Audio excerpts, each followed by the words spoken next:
And we're going to bring on Hilary Schneider, the EVP of Americas for Yahoo. She runs all the Americas for Carol Bartz.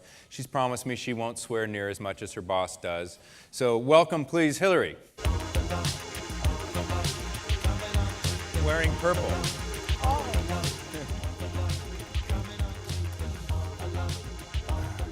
So welcome to the CM Summit. Thank you for coming. I know you took a red eye. Always my pleasure, John, for you. That means that you're now much more vulnerable to my questions. So first of all, that was the video that you showed and Carol showed at the investor conference 2 weeks ago. Yes. The investor conferences at Yahoo have not been happy things for the last couple of years. You've had some unhappy, like, Carl Icahn, with spears and pitchforks. And how did it go this time? Well, to be clear, we really didn't have investor conferences during the whole Carl Icahn era. It was just like Carl and you. Yeah, right.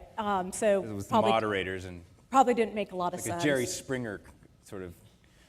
Well, it just depends on how much drama you want in your life. Right. Well, he's gone now. Right. So it went better. So what I would say is, quite honestly, even when Carl was on the board, Carol decided to bring back this idea of an investor conference. We did our last one 8 months ago, and it was, I think, a good experience, but not a great experience, just because you had to set the landscape and the foundation for what the investors should be thinking about the current management team and their plans. And what I would say about investors overall, I know this will be a big surprise to you, they're like journalists or bloggers, they're highly skeptical. And so it's a little bit of the show me state. You have to tell them what you're going to do, and then you have to come back and show them that you actually did it, and then set the next hurdle. And I feel like this last investor conference, you could start to feel that momentum. But I think it will take time, given that it takes time for the results to post. Right. But we were happy. You mentioned in the conference, you actually shared 3 years of revenue projections, which I thought was very brave of you. You might as well be bold in life. That's my motto. 7 to 10% top line growth over the next 3 years, but not much operating expense growth, which means that drops to the bottom line, which should make investors happy, but they're waiting to see. Is that a fair summary? Yeah, it's a story of margin expansion, and you're already starting to see that at Yahoo. And what we essentially did was laid out the roadmap of what we're holding ourselves accountable for over the next 3 years. So give me the, what did you tell the investors? What would you tell these folks, or your partners, or your employees, or marketers who may become your partners? What's the core strategy? I'm kind of queuing this up for you, but give me what Yahoo's core kind of. So, it's really continuing to deliver on the promise of what Jerry and David started 15 years ago, which was to deliver to users the best of what's available on the web, both services, content, and experiences. And essentially, as the web's opened up, that means becoming much more open in the way we do it. It means becoming much more social in the way we do it. It means really expanding the breadth and depth of content we can deliver so that we can bring personal relevance to everything that we do. And for marketers, it's really around the idea of using the insights we have about what users are looking for and how to intersect those users in a way that delivers absolute relevance for the user or the consumer and absolute return for those advertisers. So what are some of the specific, for example, content things that you're doing? You purchased a company called Associated Content. Tell us why and what that might become. Right.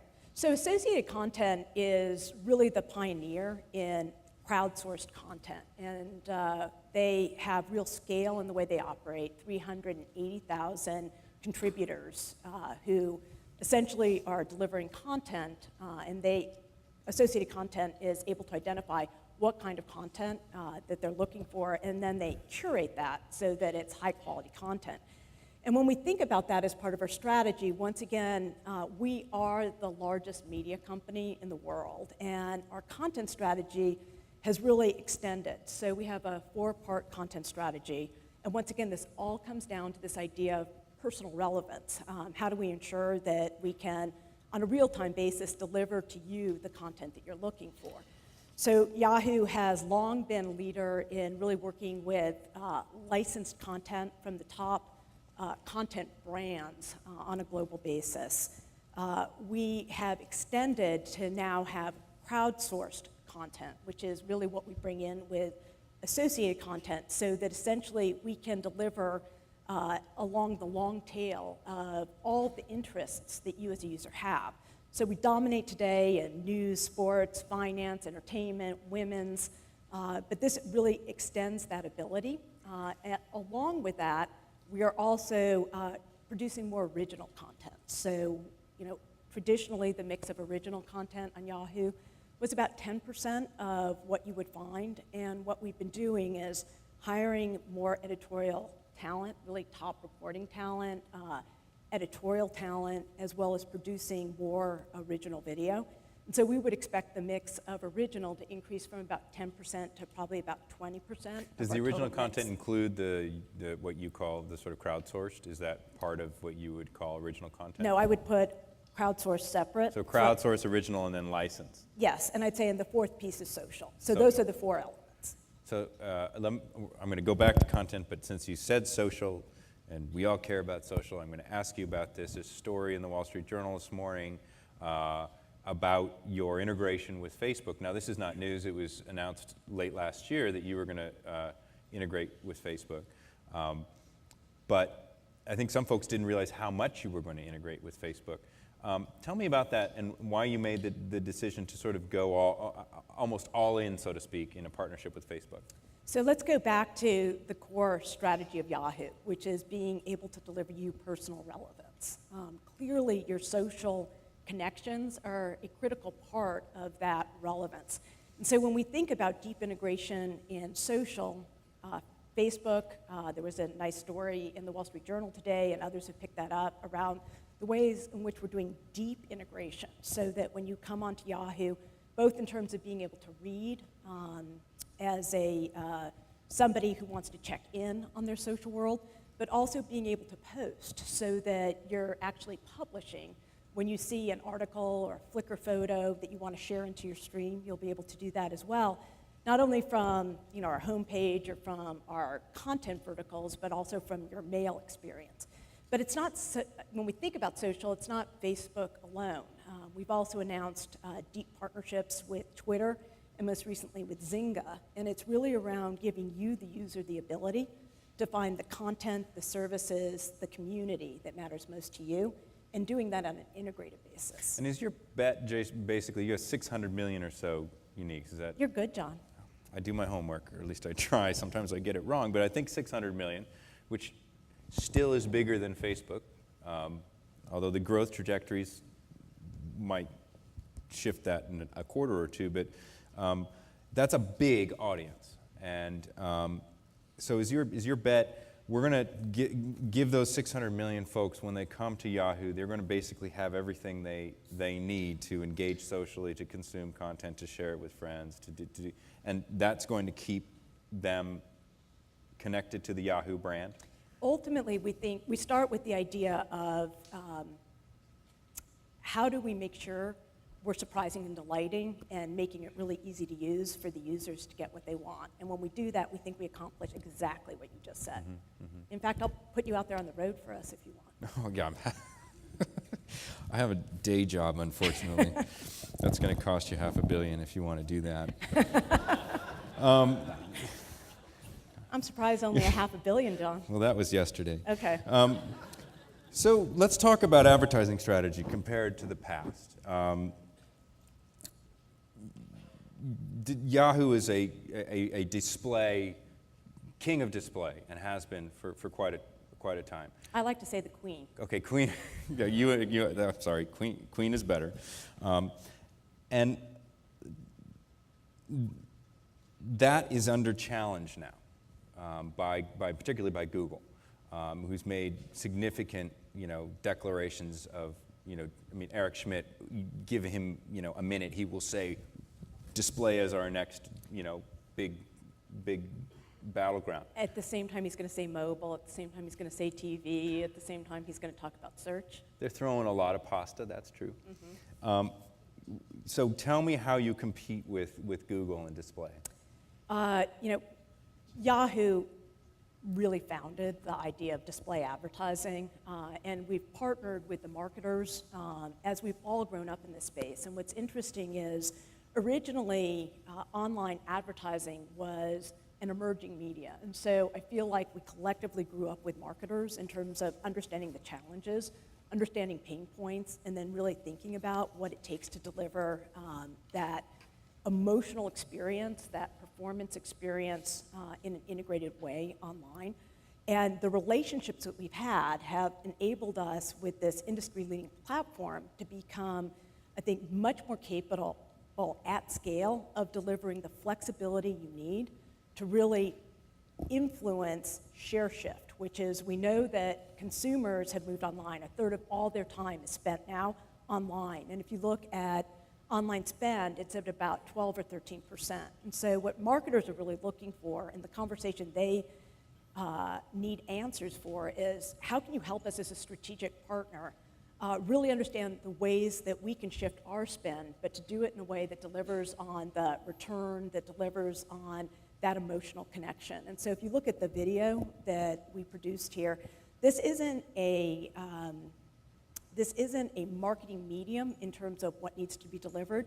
That's going to be determined by an algorithm. The science is important, but the art of how you actually think about that emotional connection and the ways in which we work with not only agencies from the media side, but also the creative side to understand this digital landscape and the ways we flex that digital landscape, we think is unique to the kinds of capabilities that Yahoo can bring. And to your point, scale is important, but there will be several large players that have scale. Yeah. In my mind, it's the combination of the science and the art that's going to make a difference. And the thing I would point out is when TV came along, you had Procter & Gamble, who has always been a world-class marketer, and there was no programming online that really worked effectively for them to deliver their emotional message to the female audience. And so what did they do? They essentially created the soap opera. They created Guiding Light, and they helped create that programming. And that takes a partnership. And that's the partnership we're really excited that we have with those key marketers. So you talk about the art of it, and I want to get back to that because I mean a lot of the stuff that is in that reel, a lot of the units that Yahoo's pioneered, and there are no new ideas. Everyone steals everyone's ideas as soon as they seem to work. But I want to talk about the science for a minute because in the sort of 2006 to 2008 period, Yahoo and a lot of other companies made a lot of acquisitions, which have now been integrated in exchanges, in particular in ad networks and exchanges. Where does that part of the business fit in? And what do you make of the rise of the demand-side platforms and Google's acquisition of Invite? And when are you buying whoever's after Invite? So what I would say is it all comes together. And in my mind, the part that you're talking about, which is really the idea of an open marketplace that connects so that advertisers and publishers can, on a real-time basis, be able to find the right inventory that they're looking for, is part of that science of the way in which things have advanced. And it's not just the fact that you have a marketplace, but that's overlaid with the idea of the insights and the data that will enhance that ability to deliver a return on investment. And Yahoo was at the forefront of that whole movement with the acquisition of Right Media, which is the largest exchange in the display marketplace, and we continue to extend that leadership. We also have this very rich and deep set of data about what users are looking for, what they're searching for, what they're passionate about. And so we continue to extend the science associated with the way in which, again, you bring together the algorithm with the art and with the scale in order to really deliver a differentiated experience. Do all those creative executions that you showed up there marry back to that data, or are they sort of really great programs that can't be driven by real-time bidding or by real-time data optimization and that kind of stuff? Well, I would say, there's two parts of the display marketplace today. There's the guaranteed and the non-guaranteed part of the marketplace. I would say some of the unique integrations that you see in the most creative work here can't be purchased in that real-time bidded, non-guaranteed marketplace because Right. these are customized experiences. So when we sit down with Purina and they really want to reach pet owners and they want to create an emotional connection, and we work with them to find, the dog that walks across the stage and picks up the newspaper, its leash, and it brings it back again. That's such an engaging experience, and that's not something that we cookie cutter. That's something that we create. Right. And it's so effective. So when they ran that ad, for example, the average user spent 2 minutes with that experience. And you're sure it wasn't, get the dog off my page? No, they came back to it. They loved Interesting. it. They loved it. It's a form of entertainment. It surprises and delights. Who doesn't like Now, puppies? here's an interesting question for those of you in the agency space and marketers. Did you do the creative for that, or did Purina's agency do the creative for that, or did you combine? No, Purina's agency did the creative for that. What we worked with them on was how could we uniquely deploy that given the architecture and the consumer experience on Yahoo. Right, got it. Something folks might not know is the extent to which you personalize content experiences online. I mean, we're not just talking about my Yahoo, but sort of the experience. And it's always struck me that publishers have lagged advertisers in understanding who an audience is and customizing data, AKA content, to who that person is that's on the space. To us, that's really the epicenter of where we're going. So when we think about it, when you talk about personal relevance, I can talk a little bit about what we're doing today, but the vision here is to get to the point of the web of one, so that when you come online, the experience we deliver to you is uniquely your experience. So just some of the things we've been doing as we're migrating to this web of one is today on our front page, every 5 minutes, we're actually delivering 30,000 unique experiences. So based on your behaviors, we're actually looking at what kind of content's most relevant to you. And what you see on your front page every day when you come to Yahoo is a combination of the things we think everybody needs to know. So if there's a volcano in Europe that's having a big impact, everyone will get that story. But the other stories, if you're male, may actually have more things to do with brunette women, because we know that men click more on stories about brunette women. We know that... Now, wait a minute. Absolute truth, absolute truth. And so the vision here is, But are you going to be able to say, well, are you going to find those gentlemen who might prefer blondes? Yes. So really, that's why I would say on the web of one, I don't know what your preferences are. But do I know that you're doing that? Well, what we're doing is basically following your behaviors. And yes, in our upfront, in terms of the way in which we disclose, and I would say the expectation would be you as consumers should absolutely expect that you're getting the most relevant content. And I think if you flash forward, we're going to look back and say the world of publishing to the entire audience exactly the same is going to look archaic. Yeah. So today on the front page, we actually deliver 1 million different versions of that experience. Given that we have 600 million users, as we get to the web of one, that should actually be 600 million different Now, what I'm curious about, and this is just starting to happen on the marketing side, right? And in our work at the IAB and other places where we work on some of the issues of privacy and transparency and dashboarding and instrumentation and all of that, is doing the same thing for instrumenting, hey, this works. Like on Amazon, for example, you say, I've got that, or I don't like that, or whatever, and it starts to learn about, what it might present to you. Is that something that you see in your product strategy over the next few years? Absolutely. Is being able to instrument that so that... So we, you can just see the way it's moving forward. We introduced a couple of years ago a technology we call COKE, which stands for Content Optimization Knowledge Engine.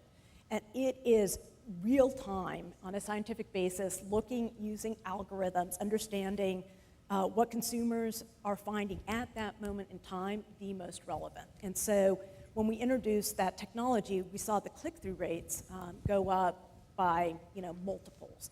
Then when we started segmenting that to say, wow, men and women don't respond the same, and it's not even just gender related, it's attitudinally and behaviorally driven. And so as we started to begin to segment what we think clusters of consumers, and we start programming to that, once again, we see that engagement with that content going up exponentially. Now, do you turn the coin then and take that kind of approach to content and take it back to advertising content and start to do the same thing? Absolutely. So one of the things we talked about at our Investor Day is, if you look at the layout of the web page, some of the findings we found through our Yahoo labs, which is just, Carol refers to them as the big brains, but these are double, triple PhDs who do nothing but look at how to understand consumer behaviors using all the data we have, was a clear takeaway that if you look at the web page, men are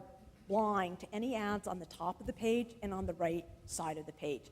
And if you're a male, what you do look at is the lower left quadrant of the page. And so the click-through rates for them are much higher in the lower left quadrant.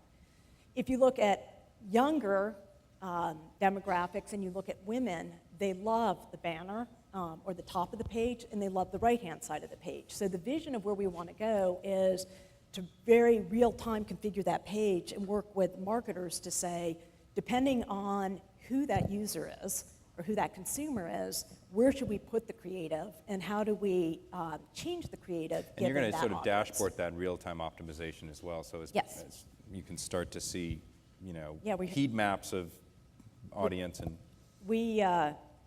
I was listening to Adobe, and I was thinking about their dashboards, and I think dashboards are great. I think it'll be interesting because I think there's going to be so much to dashboard that it's really going to become what's the most important parts of that data. Yeah, absolutely. Signal. Let me ask you about, we have time for questions, and I want to sort of get prepped for that. I'm going to ask one more and then let you guys ask a few questions, please, of Hilary. But you announced a strategic partnership with Nokia. By the way, I learned after working with them for a year, it's not Nokia, it's Nokia. Nokia. Yeah. Nokia. Yeah, you got it. Got Nokia. All right, I'm ready for Northern Europe. Nokia, and they are the largest smartphone provider in the United States. And they don't, in the world, but they kind of don't exist in the United States right now. And they'll admit that. This is not me sort of, telling them something they didn't know. So why did you make that partnership? What's that about? Where's that going? Ultimately, Nokia is the world's leading provider of handsets on a global basis. And what's really interesting is if you overlay where they have deep strengths, it's in Europe where they dominate, as well as in Asia, and in particular in the emerging markets. And clearly, Yahoo has a stronghold in the US, and we're expanding on a global basis in terms of the depth and breadth of what we deliver. So as we look forward, 50% of the new to the net users in the upcoming years are going to come from the emerging markets. And they're going to come online not with smartphones, but with feature phones, because many of those new to the net users in the emerging markets may never connect via PC. It will be a mobile-based experience for them. Perhaps for their entire lives, given the infrastructure in those. So is that an companies. exclusive deal that you, in terms Yes. of certain kinds of content and services? So the way it works is it's a partnership of strength and strength. So basically, we're taking Yahoo's industry-leading mail and communication IM platform, and that will be embedded on the Nokia handsets on a global basis, so that as those new-to-the-net users come to the web, they'll be introduced to Yahoo's mail delivered on the Nokia phones. Right. And on the flip side, Nokia has incredible strength with Navtech, which is $10 billion of investment in terms of having the absolute best navigational and mapping capabilities on the mobile handset. And we think that when we think about mapping and navigation, mobile is the key pivot point. And so they'll be providing that for Yahoo, which will give them some strength in the US. And that's a big deal of a data set for location and mobile and Yes, real time. exactly, and we partner. And so that's an exclusive long-term partnership. I did not know that. That is pretty cool. Yep. Do we have questions over here? Hi, about the Facebook announcement. Can you tell me who you are? Hi, Ben Pashman with Giga. Just regarding the Facebook announcement, how does this impact your Yahoo Open Strategy product, and does it complement or sort of cannibalize the traction that you've made with your own Open and Connect products? To us, it enhances, it's additive. And so the idea of the Yahoo Open Strategy is to work with developers and to make it very easy for developers to develop onto the Yahoo platform. And so as we deeply integrate with Facebook and with Twitter and with Zynga, just use Zynga as an example, Zynga will be live in a deeply integrated way so that if you're on Yahoo, you can interact and play the Zynga games. But that same platform will be open for other game developers. And so as we think about the breadth and depth of developers that we can work with, it's enhancing that open strategy. We have other questions. As we're waiting, I want to ask a quick one. How is the search deal going with Microsoft, and when is that going to be fully integrated? We're moving forward with full speed ahead. And so, as you can imagine, there's a lot of planning that goes into making a migration of the magnitude required here, not only on a technology perspective, but Yahoo will be the exclusive sales force for Microsoft. And so making sure that our sales teams are ready to take over that responsibility.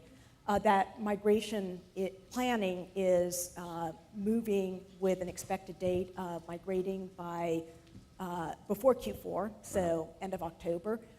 Given the number of moving pieces here, we've been saying that we absolutely are committed to migrating with quality, and we'll make a call at the end of Q3 in terms of, are we ready to go? We will not migrate during Q4, given how important that is to so many of our marketers. So if at the end of Q3 we're not ready to migrate with quality, we would then do it in Q1 of 2011. Yeah. Don't want to do migration during Q4. No, it's a holiday season. Hilary, Julie Schoenfeld, Perfect Market. Where are you? In the front row. Oh, thank you. Looking. There's lights right at us. Yahoo has a relationship with hundreds of newspapers via the Newspaper Consortium. What's Yahoo's strategy going forward with traditional news media? So our partnership with the Newspaper Consortium has been a win-win for the newspapers and for Yahoo, and it's at our core. So what we know from everything we've ever done is that local absolutely matters for the user. And so when you think about that, that's local content, that's local advertising, and that's trusted brands. And so when we think about our relationship with the Newspaper Consortium, we think about not only what we're doing today, but how to deliver more of that quality content, how to engage in the social and community aspects, and really how to extend what we're doing with them. But we know that it's at the pivot point of what our users are looking for, and that local pivot is a key pivot for us at Yahoo. Should they be concerned about associated content?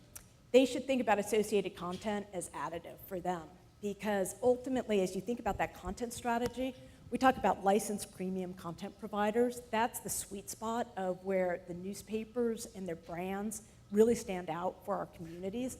What associated content provides, we did a test in a couple local markets, is the very detailed kind of reporting that the newspapers aren't able to cover at a hyper-local level. Are you going to circulate that back to the newspapers potentially?